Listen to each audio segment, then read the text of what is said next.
Bonjour, c'est Fabien. Dans cette vidéo, nous allons voir comment mettre en place un serveur web Nginx, PHP et un serveur de base de données et faire communiquer ces trois éléments ensemble. Donc on va faire différents tests et dans des prochaines vidéos sur Nginx, on verra comment mettre en place des virtual hosts, donc pour avoir plusieurs sites et comment activer la connexion chiffrée avec le certificat SSL, donc en HTTPS. Actuellement, je suis donc sur un serveur Windows et je suis connecté en SSH directement sur le serveur Linux que je vais utiliser. Au niveau de l'architecture du réseau, c'est celle-ci. Donc je vais me connecter ici sur ce serveur qui va être le serveur Nginx qui va être en point 250 depuis ce serveur qui est en point 254. Et donc je vais me connecter en SSH dessus pour faire les manipulations directement en ligne de commande. Donc on va commencer tout de suite. Pour faire simple, je vais passer en super utilisateur et on va commencer par mettre à jour les sources de paquets avec la commande apt-get update. On va patienter le temps que ce soit fait. Ensuite, on va mettre à jour l'ensemble des paquets de notre machine. Comme ça, on va avoir une machine qui sera à jour. Et désormais, on va donc pouvoir commencer l'installation du serveur web Nginx. Donc pour ça, je vais faire apt-get install et je vais indiquer que je vais installer le serveur Nginx. Je patiente, je valide. Je vais laisser par défaut. Et donc maintenant, notre serveur il est installé. On peut aller vérifier si on a bien la page index qui a été installée également. Donc ça se trouve où? Ça se trouve dans /var/www. Il suffit ensuite de vérifier ce qu'on a dans ce dossier. On a un dossier qui s'appelle HTML. Et dans ce dossier, désormais, on a bien index.nginx-debian.html. Si je vais sur ma machine, donc qui est le Windows Server, là je suis à distance, il me suffit de renseigner l'adresse IP de mon serveur Nginx qui était en .250. Je vais faire entrer et comme prévu, je récupère bien ici la page d'accueil. En réalité, cette page d'accueil, c'est la page qui se trouve ici au niveau de mon répertoire www.html. Donc dans une prochaine vidéo, on va voir comment créer plusieurs sites avec Nginx. Là, on va le faire avec un seul site. Et ensuite, ce qu'on va faire, c'est qu'on va installer PHP, MySQL pour avoir un environnement de serveur web où on aura donc le serveur web pour lire les pages web, la possibilité de faire de l'interaction avec du PHP et également avec des bases de données. Et dans les prochaines vidéos, on verra comment faire plusieurs sites et comment également activer HTTPS. Donc par défaut, c'est ici que se trouve notre premier site. On peut d'ailleurs vérifier mon adresse IP. Donc j'ai bien en .250, c'est pour ça que je l'ai utilisé dans le navigateur. Et maintenant, ce qu'on peut faire, c'est tout simplement modifier la page par défaut d'Nginx. Donc je vais utiliser Nano. Je vais effacer ce qu'on a dedans. On va faire plus simple. On va effacer directement ce qu'il y a dedans. Donc pour ça, j'utilise le symbole qui me permet d'envoyer du contenu dans le fichier. Sauf que ce que j'envoie, c'est vide. Donc ça va écraser le fichier. Si je retourne maintenant dans mon fichier, ce dernier est désormais vide. Donc j'avais préparé un petit bout de code HTML. Je vais le coller. Je vais enregistrer. On peut voir qu'on va avoir donc ce petit bout de code HTML. Je vais faire donc actualiser ici au niveau de ma page. Et comme prévu, ma page a été modifiée avec par exemple bienvenue sur le site numelion.local. On va retourner ici au niveau des manipulations. On va continuer. Maintenant, ce qu'on va faire, c'est qu'on va installer le serveur de base de données. Donc je vais utiliser quelque chose de tout simple. Je vais faire MySQL Server. Donc on va indiquer apt-get install MySQL Server, je vais valider. Je vais laisser par défaut. Donc le serveur de base de données vient d'être installé. On va faire le paramétrage par la suite. Maintenant, ce que je vais faire, c'est que je vais installer PHP. Donc pour ça, je vais faire apt-get install et on va installer les paquets PHP FPM. Donc c'est un framework et également pour communiquer avec notre serveur de base de données PHP-MySQL. Je vais faire entrer le temps de l'installation. Je confirme. Je vais laisser par défaut. Et maintenant, on va pouvoir vérifier. Désormais, on peut vérifier la version de PHP qui est installée. Donc avec PHP-V, on peut voir que c'est donc la version 8.1.2 qui a été installée. On peut aller voir également avec la commande ls directement dans le dossier de PHP. Donc c'est dans var run et ensuite PHP. On peut voir le contenu et ce qui va nous intéresser, c'est l'élément qui se trouve ici qu'on va devoir réutiliser dans la configuration d'Nginx. Donc ici on a installé Nginx, on a installé PHP et on a également installé le serveur de base de données. On va donc pouvoir commencer à assembler nos différents éléments. On peut regarder déjà le statut du serveur Nginx pour s'assurer qu'il fonctionne bien. On voit qu'il est actif. On peut faire la même chose pour MySQL. Donc pour le serveur de base de données, c'est également actif. On va ensuite commencer les manipulations. On va avoir besoin d'aller dans le fichier de configuration d'Nginx. Il se trouve ici dans etc Nginx. Donc on a ici les modules et ici les sites, et ensuite on peut les activer ou non, et si on les active, eh bien ils se retrouvent dans ces fameux dossiers. Et on verra ça également par la suite, notamment lorsqu'on va mettre en place d'autres sites. On a ici le fichier de configuration d'Nginx, et nous ce qui va nous intéresser, notamment ça va être d'activer PHP. Pour ça je vais aller dans le site qui est actuellement par défaut, et on va activer pour notre site par défaut PHP. Donc je vais aller ici dans CD, site available. Alors désolé pour mon anglais, et dedans on a donc notre fichier défaut, et on va aller tout simplement le modifier.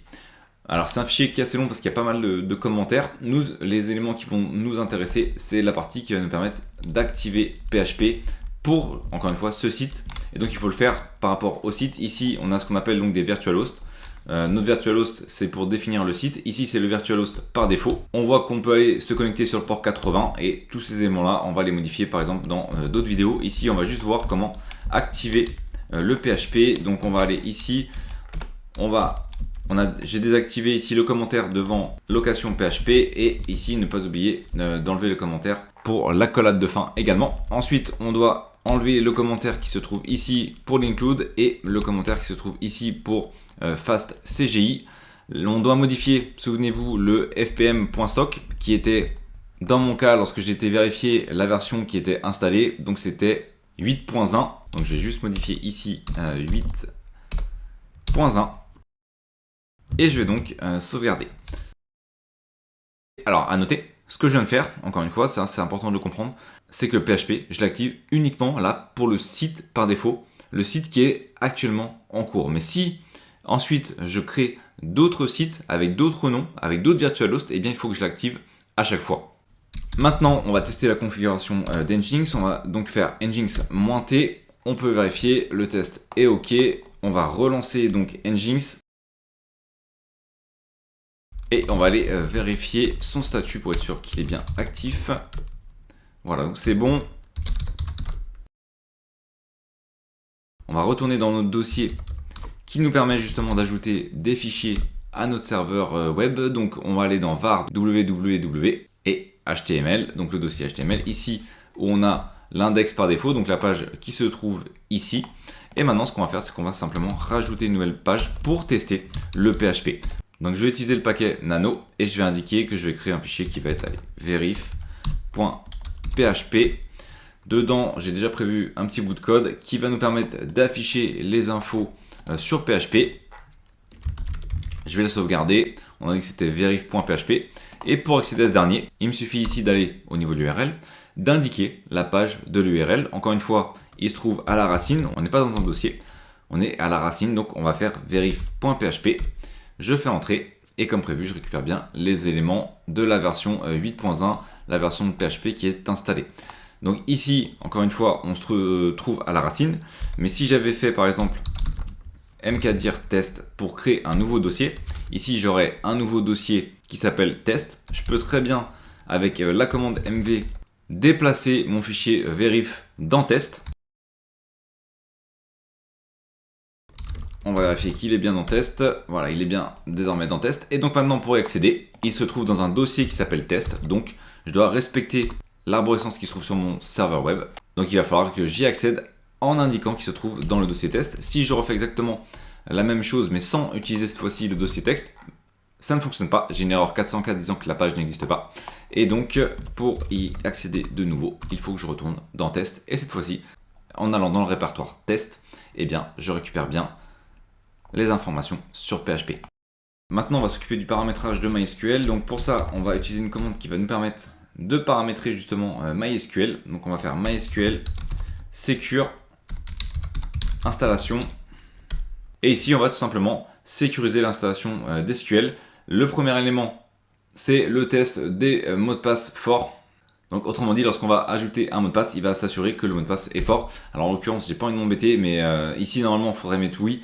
Mais moi je vais mettre non parce que j'ai pas envie de m'embêter, parce que je vais mettre des mots de passe qui sont faibles. C'est juste pour la démonstration bien entendu. Ici il me demande s'il doit supprimer les utilisateurs anonymes. Je vais indiquer oui par contre. Ici, ensuite, il me demande s'il doit désactiver la connexion route à distance. Je vais également dire oui. Ensuite, est-ce qu'on souhaite supprimer la base de données test? On va indiquer oui puisqu'elle ne sert à rien. Et enfin, est-ce qu'on souhaite recharger suite aux modifications qu'on vient de faire? On va également indiquer oui. Donc là, on vient de faire les paramétrages par défaut de la sécurité au niveau de notre base de données. Et maintenant, on va aller se connecter directement à notre base de données. Donc pour ça, on va faire MySQL, -U pour indiquer l'utilisateur qu'on va utiliser, et ensuite avec l'option -P pour indiquer qu'on va renseigner ensuite notre mot de passe. Le mot de passe, c'est celui de mon utilisateur root. Et maintenant, je me trouve bien ici avec la commande MySQL, donc je suis connecté au serveur de base de données. Première chose, on va aller créer une base de données, donc create database. Je vais l'appeler BDD Numelion. Ne pas oublier à la fin le point virgule.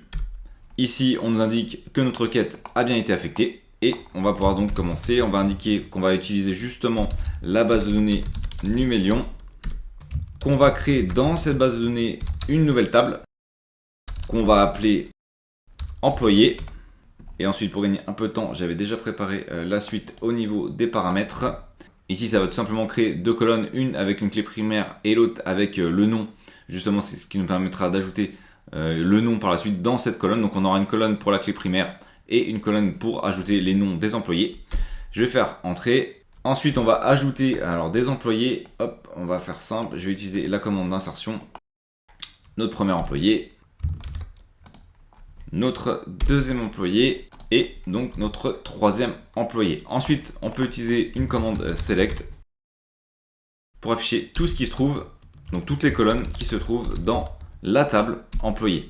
Je vais faire entrer et comme prévu au niveau de la table employé, on récupère bien ici la colonne avec l'index et ici le nom des différents employés. On va pouvoir continuer. Ce qu'on va faire, c'est qu'on va créer un utilisateur et ce que je fais en fait au niveau de la configuration, je crée une base de données avec une petite table dedans et ensuite on verra avec un petit script PHP pour récupérer les informations. Je vais créer un utilisateur spécifique également pour la table. Alors j'ai déjà préparé la commande, on va gagner un petit peu de temps. Donc ici, je vais créer l'utilisateur Numelion en local qui va donc être identifié avec le mot de passe MDP, donc pour mot de passe Numelion. Donc je vais faire entrer et ensuite je vais ici lui donner donc les privilèges sur la base de données donc BDD Numelion, celle que j'ai créée précédemment pour l'utilisateur Numelion que je viens de créer juste avant. Je vais faire entrer et ensuite bien entendu on va recharger les privilèges pour que ce soit pris en compte. Donc avec flush privilège. On a terminé pour la configuration SQL et maintenant il ne nous reste plus qu'une chose à faire, ça va être de vérifier que on a bien une communication entre nos serveurs web et MySQL et PHP également. Donc je vais faire une vérification, on va faire un fichier qui s'appelle test SQL.php et dedans j'avais déjà prévu mon script parce qu'il est un petit peu plus long, je vais le coller, voilà. Et donc explication assez rapide. On a donc ici les variables. Alors pour ceux qui connaissent PHP, ça ne devrait pas être trop un souci. On a ici les variables avec le serveur où est-ce qu'il se trouve. Donc ça c'est l'adresse, comme il est en local, j'ai mis localhost. Niveau de l'utilisateur, donc c'est celui qu'on vient de créer, Numelion. Le mot de passe de l'utilisateur, c'est ce que j'avais indiqué, MDP Numelion. Le nom de la base de données, c'est celle qu'on vient de créer.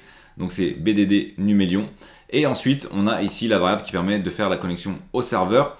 Une fois que c'est fait, au niveau de la connexion, on a une requête qu'on va donc exécuter. Elle se trouve ici, c'est la requête qui est donc celle qu'on a utilisée d'ailleurs tout à l'heure, la sélection de l'ensemble des éléments qui se trouvent dans la table employée pour les afficher. Et ça les affiche comment? Ici en faisant une petite boucle pour afficher les éléments directement dans la page.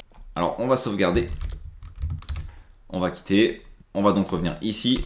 Ce fichier, lui, il se trouve à la racine, donc c'est test SQL.php et je vais donc faire entrer. Et comme prévu, je récupère bien ici le contenu de ma table sous la forme d'un petit tableau qui va s'afficher dans mon navigateur. Donc on a bien une connexion qui est établie entre notre serveur web Nginx, MySQL et PHP. Merci d'avoir regardé cette vidéo. Si vous n'êtes pas abonné, j'espère que cette vidéo vous donnera envie de le faire en cliquant sur le bouton s'abonner et en activant les notifications pour ne manquer aucune des prochaines vidéos. De plus, vous trouverez dans la description un sondage pour déterminer les prochains sujets. À très vite pour une nouvelle vidéo.